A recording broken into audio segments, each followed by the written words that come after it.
Harry Brook को लेकर यार बड़ा सवाल आ रहा है। हैरी ब्रूक जो भी इंग्लैंड टीम की कप्तानी कर रहे हैं, और क्योंकि बेन स्टोक्स की एक डिस्कशन हुई थी, आपको याद होगा दीपक जी, तो हैरी ब्रूक क्या आईपीएल आएंगे नहीं आएंगे, हैरी ब्रूक ने खुद जवाब दे दिया है। अब आपको याद होगा हैरी ब्रूक कप्तानी के भी कैंडिडेट हो सकते हैं, और मेरा ये मानना है, देखो आज की तारीख में कुछ भी कह लो, हैरी ब्रूक अभी टेस्ट क्रिकेट में अपनी विकेट फेंक देते हैं, कुछ भी है, बट जिस तरीके से हैरी ब्रूक खेलते हैं,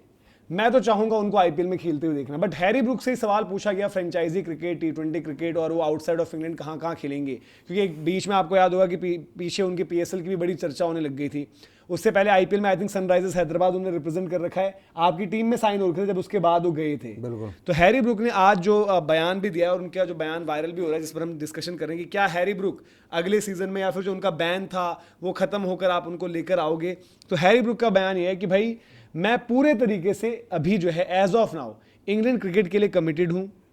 मैंने ये भी कहा हुआ है कि भाई मैं कोई भी फ्रेंचाइजी क्रिकेट नहीं खेलना चाहता हूं अदर देन द 100 में वो खेलते हैं। तो उन्होंने साफ तौर पर यहाँ ये बात करी भाई कि आईपीएल में अभी एज ऑफ नाउ, मतलब बेन स्टोक्स के आने की बड़ी डिस्कशन चल रही है, बेन स्टोक्स को लोग एज अ लीडरशिप भी देख रहे हैं, सारी चीज़ें सारी बातें कर रहे हैं। तो उन्होंने बोला कि भाई कि मैं जो काम मेरा है कि भाई इंग्लैंड की क्रिकेट क्या चल रही है, किस तरीके से चल रही है on end of the field, मेरा काम है कि मैं वहाँ पर कॉन्ट्रीब्यूट करूँ, इसीलिए मैं अभी आईपीएल या पीएसएल नहीं खेलता हूं, ये उन्होंने बोल दिया, साफ तौर पर उन्होंने बात करी है। और उसके अलावा कोई और भी फ्रेंचाइजी क्रिकेट मैं नहीं खेलता हूं। तो एक कैंडिडेट ये और कम हो गया। तो जो हम ये बात कर रहे थे ना कि अगले ऑक्शन में या फिर मेगा ऑक्शन में जब प्लेयर्स आएंगे, कैसे टीम बनेगी कैसे नहीं, तो करेंटली थोड़ा सा क्वालिटी भी लैक कर रही है। बेन स्टोक्स जरूर आ जाएंगे अगले में, तो बेन स्टोक्स को भी देखना पड़ेगा कि बेन स्टोक्स कहाँ कैसे जाते हैं। बट हैरी ब्रूक एक अच्छी पिक होते, चाहे कोलकाता, चाहे फिर वो आपकी दिल्ली हो, इवन मुंबई हो आज की तारीख में, मैं कहूँगा यार राजस्थान रॉयल्स, कोई भी टीम होती। यार देखो हैरी ब्रूक मतलब कई टीमों के लिए बहुत इंपॉर्टेंट हो जाते हैं, और कुछ टीमें मतलब जो फॉरेन टीम मतलब फॉरेन प्लेयर के बारे में सोचती है कि क्या कप्तान बनाया जा सकता है। मान के चलो भाई, जैसे हम केकेआर की बात कर रहे हैं, केकेआर बहुत ज़्यादा जोर लगा रही है, पर केकेआर को जो है वो नहीं मिल पा रहे हार्दिक पांड्या। तो अब उसमें केकेआर क्या कर सकते हैं कि हमारे पास पथिराना है, पथिराना को रिलीज करके सीधा 18 करोड़ का फंड आ गया, और आई थिंक मुस्तफिजुर वाला फंड आ जाएगा, और एक दो प्लेयर और निकाल लो भाई, आप रोमन पॉवेल इनसे छुटकारा पाओ, क्या देखना है आपको। तो आपके पास एक अच्छा खासा फंड हो गया, और मेरे को लगता है 18 करोड़ हैरी ब्रूक के लिए कोई जाता भी नहीं, तो वो ले सकती थी। दिल्ली की टीम के पास पैसे वाली बात ही नहीं आ गई, तो दिल्ली निकल गई। मुंबई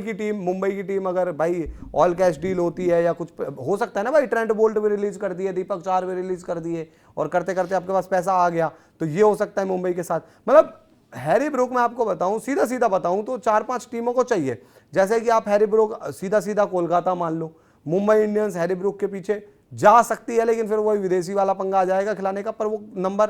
उनको 4 के लिए एक बढ़िया प्लेयर मिल जाएगा। और हैरी ब्रूक मैं कह रहा हूं कि भाई हैरी ब्रूक के बारे में ऑब्वियसली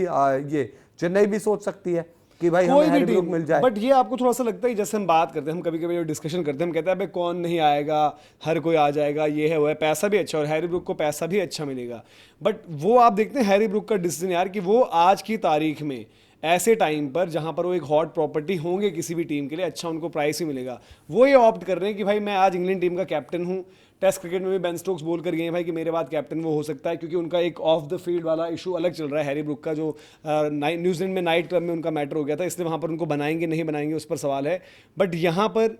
हैरी ब्रूक, अभी एक भाई हमारे कह रहे थे कि पंजाब किंग्स के लिए नंबर 3 हो जाएंगे, मैं कहता हूँ यार कि राजस्थान के लिए वो कहीं पर भी खेल सकते हैं, आपको कि दिल्ली पर खेल सकते हैं बीच में, और उन्हें रेंज भी दिखाई है, वो इंग्लैंड के लिए फिनिशर भी रहे थे। तो उनका ये डिसीजन आप कैसे देख रहे हैं, जहाँ पर वो साफ तौर पर कह रहे हैं कि भाई कि मैं द 100 खेलूंगा बस अपनी, उसके अलावा मेरे को फ्रेंचाइजी क्रिकेट खेलनी ही नहीं है।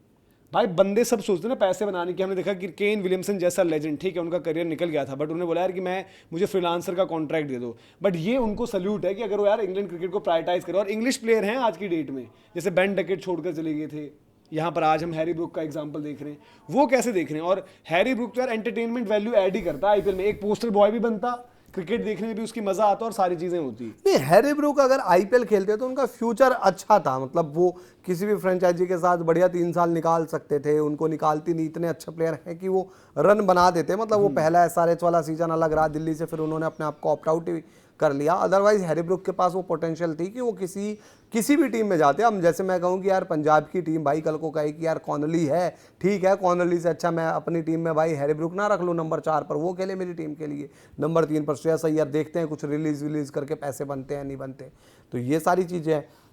लेकिन हैरी ब्रूक अब जो वो वाली बात आपकी कि भाई आईपीएल जो है वो सबको ही खींच कर लाता है, आईपीएल में तो जी कोई भी मतलब प्लेयर हो वो आएगा ही, तो कुछ प्लेयर की अपनी अपनी यार मतलब अपनी लिमिटेशन रखते हैं वो जानबूझ के, क्योंकि इंटरनेशनल क्रिकेट पर फोकस करना है और इंग्लैंड के खिलाड़ी ज़्यादा करते हैं भाई। एक टाइम पर मतलब मिचेल स्टार्क जो थे वो बहुत करोड़ों कमा सकते थे, उन्होंने छोड़ दिया। तो वो हैरी ब्रूक को समझ में आ गया कि यार आज ना जो इंग्लैंड क्रिकेट की हालत है ना, ज़्यादा इसमें टैलेंट है नहीं, गिने चुने टैलेंट आ रहे हैं, टीम की हालत खराब है। मैं एक अच्छा प्लेयर हूं, मुझे लगता है कि मेरे पास पोटेंशियल है कि मैं इंग्लैंड क्रिकेट अगले आने वाले 5-6 साल चला सकता हूं। तो मैं अपने आप को ना थोड़ा सा मैं ब्रेक भी दूं, मेरे पास टेस्ट मैच है तो वो कायदे से तीनों फॉर्मेट के प्लेयर ना, और तीनों फॉर्मेट में फिर आपके पास कप्तानी की भी जिम्मेदारी, आफ्टर बेन स्टोक्स आप कप्तान भी हो फिर टीम के। तो ये मुझे उनके मतलब उनके हिसाब से सही फैसला लगता है। और बाकी इंग्लैंड क्रिकेट भी यार देखो, एक दो तो खिलाड़ी उन पे गिने चुने बचे हुए हैं, उनको भी अगर वो इस तरीके से इधर उधर निकाल देगा और कुछ ऊपर नीचे इंजरी हो गई, मान के चलो वो आए खेलने आईपीएल, इंजरी हो गई पूरा का पूरा, और एसेज है उसके बाद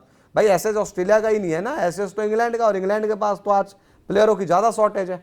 और इसी बीच मतलब जो हम बात कर भी रहे थे, और बारिश की वहाँ पर जो आप बात कर भी रहे थे, बारिश की पहले T20 मुकाबले में हुई थी, तो उसके चलते मैच भी वहाँ पर उन्होंने कॉल्ड ऑफ कर दिया है, क्योंकि अब से लेकर तकरीबन 12 मिनट और थे कि भाई गेम अगर स्टार्ट होगा, बारिश लगातार गिरी थी तो वो भी आपका हो गया वहाँ पर। लेकिन वही जो हम बात करें अब सीरीज में भाई, अब आपके 4 मैच कॉल्ड ऑफ हो गया। हाँ, क्योंकि आपके 1 घंटे यहाँ से आधे घंटे का टाइम और था, 1:30 बजे से तब वो था, और बारिश लगातार गिर रही थी। बट जो ये पॉइंट हम डिस्कस कर भी रहे थे भाई, किस तरीके से यहाँ पर चीज़ें रही, और इस सीरीज में ये होता ना कि जैसे माहौल बनता, हैरी ब्रूक खेलते, बैटिंग उनकी आती, उनकी अच्छी परफॉर्मेंसेज आती, तो ये डिस्कशन और ज़्यादा तेज़ भी होती कि भाई कि हैरी ब्रूक कोई टीम को टारगेट करना चाहिए, ये है वो है। और इन द पास भी भाई वो आई थिंक जब दिल्ली ने भी उनको पिक किया था तो आपने भी अच्छा सम दिया था, आई थिंक ठीक ठाक हमने आई थिंक मेरे को जितना याद आता है 13 करोड़ के आसपास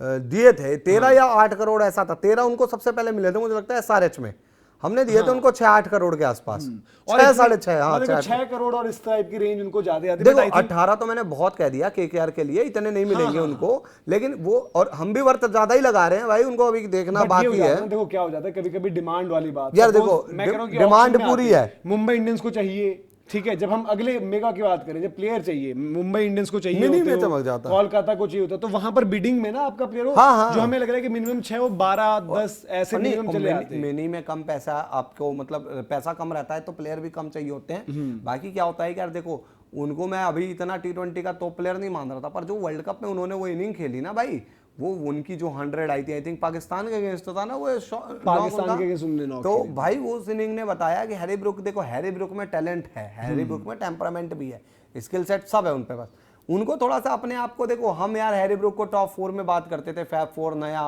मतलब उसमें प्लेयर ऊपर नीचे रहे, अब कौन है कौन नहीं है, पर आज भी सही मायनों में अगर आप देखो तो यार हैरी ब्रूक के ऊपर आप रखते हो ना कि मतलब वर्ल्ड क्रिकेट का अगले 6-7 साल 5 साल हैरी ब्रूक के ऊपर है डिपेंडेंट, है ना, मतलब इंग्लैंड की क्रिकेट खास तौर पर।